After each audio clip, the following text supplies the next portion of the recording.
हमारा बजाज। जी हां, बजाज ग्रुप के पूर्व चेयरमैन और बिजनेसमैन राहुल बजाज अब नहीं रहे। 83 साल के राहुल बजाज ने पुणे में अंतिम सांस ली। लंबे समय से वो कैंसर से पीड़ित थे। साल 1996 में राहुल बजाज ने बजाज ग्रुप की कमान संभाली थी। अगुवाई में बजाज स्कूटर बेचने वाली देश की लीडिंग कंपनी बन गई थी। लेकिन क्या आप जानते हैं कि राहुल बजाज हमेशा से सरकार की नीतियों के खिलाफ रहे, या फिर यूं कहें कि समय समय पर वो सरकार की कुछ नीतियों पर निशाना साधते रहे हैं। पहले ये बयान सुनिए। कंपनियां बड़ी अच्छी चल रही है तो मैं क्रेडिट ले ही नहीं सकता उसके बारे में, पर ये जो माहौल है ये जरूर हमारे मन में है। कोई बोलेगा नहीं हमारे industrial friend, I'll say that openly, पर some better replies will have to come, not only a denial।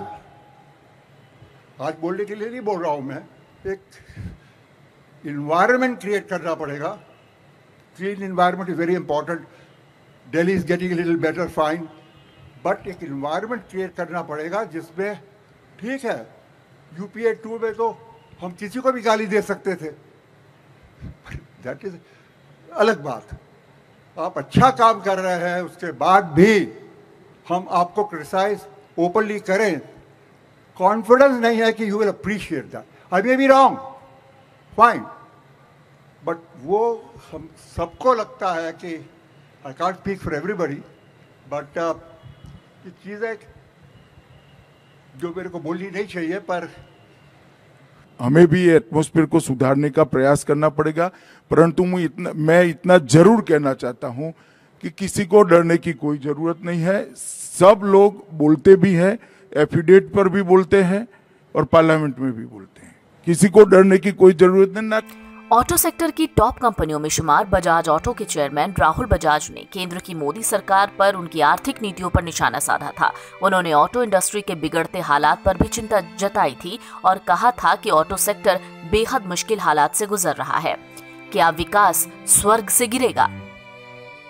इसके साथ ही राहुल बजाज ने इस ओर भी इशारा किया था कि सरकार गुमराह कर रही है।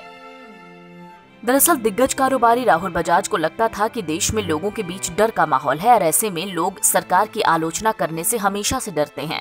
बजाज कहते थे कि लोगों में ये भरोसा नहीं है कि उनकी आलोचना को सरकार में किस तरीके से लिया जाएगा। कई दफे ऐसा भी हुआ जब राहुल बजाज के किसी सवाल पर वित्त मंत्री निर्मला सीतारमण ने भी अपने बयान दिए और उन्होंने उनकी निजी धारणा को बढ़ावा देने की बात कही और कहा था कि किसी की निजी धारणा को बढ़ावा देने से राष्ट्रीय हितों को नुकसान होता है। कुल मिलाकर कहें तो राहुल बजाज हमेशा अपने उद्योगपति वाली छवि से बाहर निकलकर सरकार की आलोचना करते भी दिखाई दिए। आपके लिए ये जान लेना भी जरूरी है कि राहुल बजाज ने दिल्ली विश्वविद्यालय से अर्थशास्त्र में ऑनर्स की डिग्री और बॉम्बे विश्वविद्यालय से कानून की डिग्री हासिल की थी। उन्होंने हार्वर्ड बिजनेस स्कूल से MBA भी किया था। साल 2005 में उन्होंने अपना चेयरमैन का पद छोड़ा और अपने बेटे राजीव बजाज को इसकी बागडोर सौंपी थी। इसके साथ ही साल 2001 में पद्म भूषण से भी इन्हें सम्मानित किया जा चुका था। NBT ऑनलाइन की रिपोर्ट।